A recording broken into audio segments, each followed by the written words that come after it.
जो बंदा नया बाइक ख़रीदा है उसका बगल से अगर कोई लो सीसी का बाइक या हाई सीसी का बाइक अगर क्रॉस कर गया ओवरटेक करके बाई चांस, तो भाई इज्जत पे लग जाता है और एक्सीलेटर ऐसे दबा के भगाओ, क्योंकि अपना इज्जत मेंटेन करना है।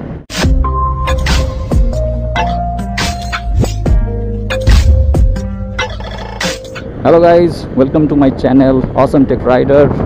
वीडियो एंड तक देखें और अगर पसंद आया तो सब्सक्राइब, कमेंट और शेयर, लाइक ज़रूर कीजिएगा।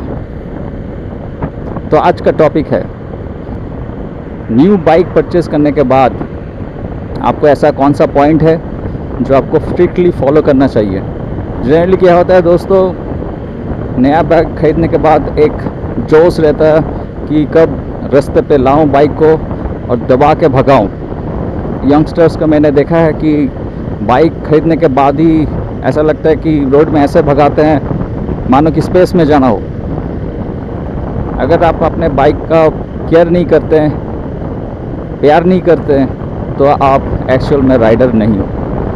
दोस्तों, जब एक बच्चा पैदा होता है तो उसके लिए फर्स्ट 1 साल बहुत वाइटल होता है। सिमिलरली जब आप बाइक परचेस करते हो उसके लिए ब्रेकिंग पीरियड बहुत ही वाइटल होता है।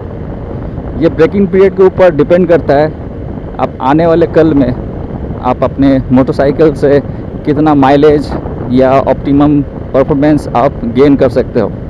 अगर इस दौरान ये जो ब्रेकिंग पीरियड है, इस दौरान अगर आप जो पॉइंट है अगर वो मेंटेन नहीं करते हो तो आपको तरह तरह का प्रॉब्लम आएगा, जैसे कि माइलेज ड्रॉप, इंजन में साउंड और बाइक चलाने में मज़ा नहीं आएगा, क्योंकि वो स्मूथनेस रहेगा ही नहीं अगर ये ब्रेकिंग पीरियड आप मेंटेन नहीं कर रहे हैं। तो डिफरेंट कंपनी के लिए ब्रेकिंग पीरियड अलग होता है, जैसे बजाज पल्सर का अलग है, टीवीएस का अलग है, जिक्सर का अलग है। 19-20 रहता है, ज़्यादा फ़र्क नहीं रहता, लेकिन सबके लिए अलग है।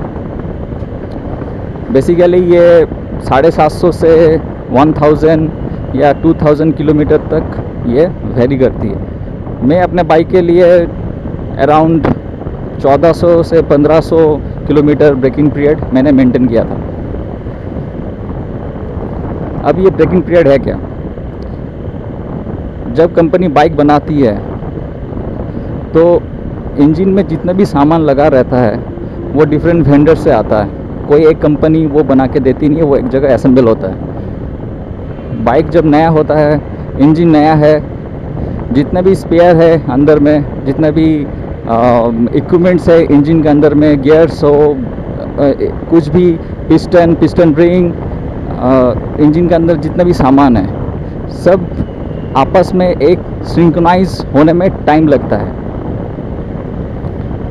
ये सिंक्रोनाइज जो टाइमिंग है इसी को एक्चुअली ब्रेकिंग पीरियड कहते हैं। अगर इस दौरान आप अपने बाइक को बहुत हार्श चलाते हैं, बहुत रफली चलाते हैं, तो ये सिंक्रोनाइजेशन ठीक से होगा नहीं, इंजन में वाइब्रेशन आएगा, माइलेज में ड्रॉप आएगा, ऑयल लीकेज, तरह तरह का प्रॉब्लम आप फेस करोगे।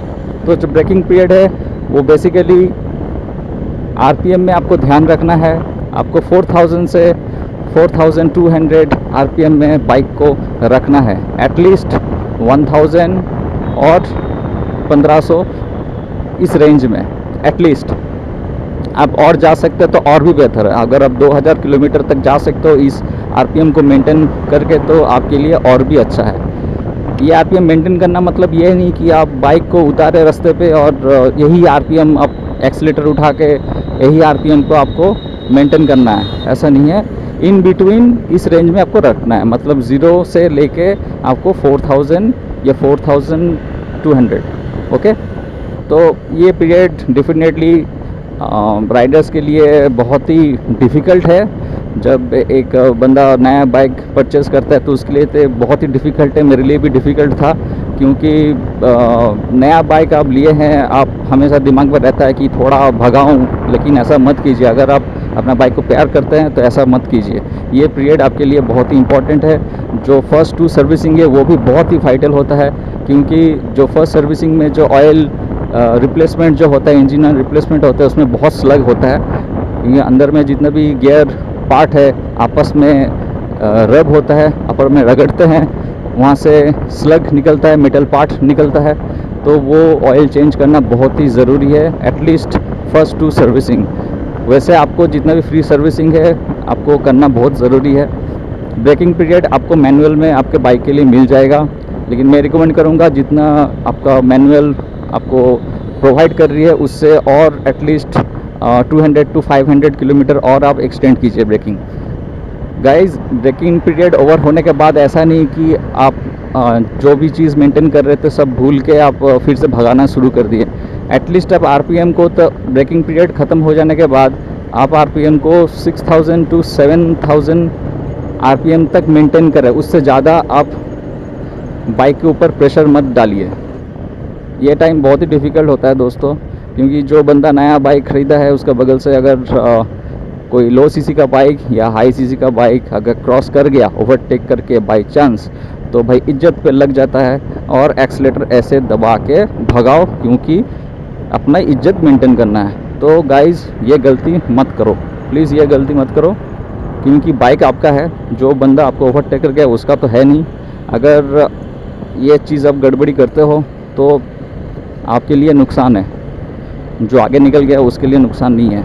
आपको पता है आप बाइक इसलिए लिए हो, एंजॉय करने के लिए लिए हो, राइड को एंजॉय करने के लिए, तो आप एंजॉय करो, ना कि आप रोड पे रेस लगाओ। आपको रेस लगाना है तो ऑब्वियसली आप रेस ट्रैक पे जाओ, लेकिन बाइक के साथ नाइंसाफ़ी मत करो। जितना रिस्पेक्ट आप अपने बाइक को दोगे उतना ही रिस्पेक्ट आप अपने बाइक से आप गेन करोगे, नहीं तो आपको उछाल के फेंक देगी, ठीक है। और चीज़ आपको ध्यान रखना है, जब भी आप बाइक परचेज़ कर रहे हो, परचेज़ करने के बाद ही आप ये जो क्लच सेटिंग है, मैंने काफ़ी मेरे वीडियो में दिखाया, ये क्लच सेटिंग में एटलीस्ट क्लच को टाइट मत रखा करो, एटलीस्ट 5 to 10 mm का प्ले रखा करो। क्योंकि क्या होता है, जो सर्विस सेंटर से बाइक निकलता है, मैंने मैक्सिमम टाइम ये नोट किया है कि ये क्लच सेटिंग फुल टाइट रहता है। इससे क्या होगा, क्लच स्लिपेज होगा, और इनिशियली जब बाइक आप खरीद रहे हैं तो क्लच प्लेट बर्निंग का बहुत चांस रहता है, ऐसा हुआ भी है। तो आप बाइक परचेज़ करने के बाद ही क्लच का प्ले तो पहले ठीक करो, कोशिश करो बिना पिलियन लेके, बिना कोई एक्स्ट्रा लोड लेके, लोड मतलब बैग वैग कैरी कर सकते हो, लेकिन कोई पीछे बंदा या बंदी बिठा के आप राइड मत करो, एटलीस्ट ये ब्रेकिंग पीरियड में। ब्रेकिंग पीरियड के दौरान आपको बाइक का वायरिंग के साथ कोई छेड़खानी नहीं करना है, कोई एक्स्ट्रा लाइट, हेवी लोड का हॉर्न कुछ नहीं लगाना है, ना हेडलाइट चेंज करना, कुछ मत कीजिए ब्रेकिंग पीरियड में। टायर प्रेशर का जो मैनुअल में दिया हुआ है उसको ऑब्वियसली मेंटेन कीजिए। मैं रिकमेंड करूँगा जितना आपका मैनुअल में रिकमेंड किया हुआ है, एटलीस्ट उससे 2-3 PSI बोथ टायर में, फ्रंट और रियर टायर में आप मेंटेन करो। मान लो आप रियर साइड में 35 है तो एटलीस्ट 37 इतना 37-38 मेंटेन करो। सामने अगर 25 है 27-28 मेंटेन करो। एक चीज़ मैं बताने आपको भूल गया था कि ये ब्रेकिंग पीरियड के दौरान आप कोई दूसरे इंजन ऑयल में जंप मत कीजिए। जो इंजन ऑयल आपसे मैनुअल रिकमेंड किया है आप वही इंजन डाला कीजिए एटलीस्ट ये ब्रेकिंग टाइम में। सिर्फ ब्रेकिंग टाइम नहीं, मैं इतना बोलूँगा आपको कि एटलीस्ट 20 to 25,000 किलोमीटर तक आप जो स्टॉक इंजन ऑयल है, जो रिकमेंडेड इंजन ऑयल है, आप उसी में स्टे करके रखो, ठीक है। मेरे सब्सक्राइबर ने मुझसे बात किया था कि कौन सा बाइक लेना सही होगा, उसके पास कुछ ऑप्शन थे, तो उसके साथ बातचीत करने के बाद मुझे लगा कि जिक्सर 155 BS6 या 250 उसके लिए बेस्ट होगा। तो मेरे दोस्त ने, मेरे सब्सक्राइबर ने बाइक परचेज़ किया है, तो कंग्रेचुलेशन टू इंद्रनील, बाइक आपको मुबारक हो and welcome to sexy gixxy world. I hope guys ये वीडियो आपको इन्फॉर्मेटिव लगा होगा, तो स्टे सेफ एंड राइड